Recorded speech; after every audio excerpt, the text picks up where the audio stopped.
Even a high economy does not address what is owned versus what is owed. And when you start to think about the billionaires, it still doesn't get into the distinction between what is owned versus what is owed. Weller in 2024 said wealth is the difference between what people own and what they owe. Weller in 2024 said that wealth is the difference between what people own and what they owe. It serves as a financial buffer in an emergency and as a means towards economic mobility.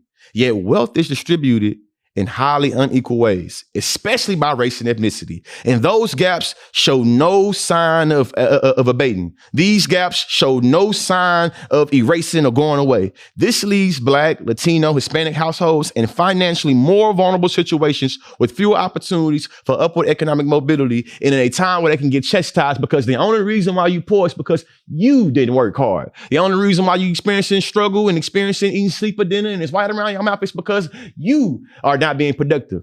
These are always a trick of time. It's able to get us to not see that there is a structure that has much more power on dictating your reality than any effort you want to do.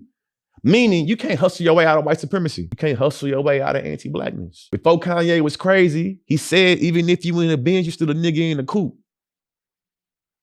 Your material possessions cannot escape the way white supremacy wants your Black body stuck in time. Henry Louis Gates is being accused of breaking into his own home because law enforcement believed that his body, that his Blackness could not be in that neighborhood. This is showing you that your social economic background, though we can afford niggas maybe some designer or maybe being living in a nice house, it does not make you immune to white supremacy and anti-Blackness.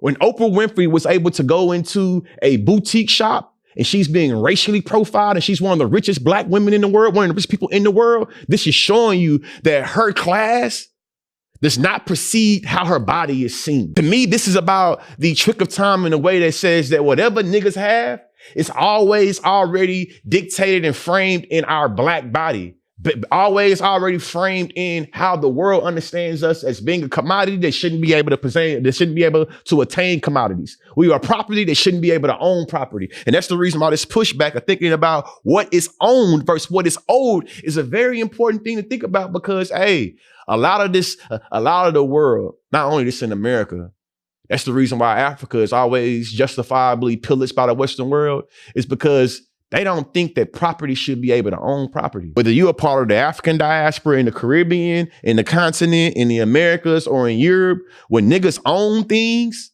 it's always trivialized because there's never a time that property should own property.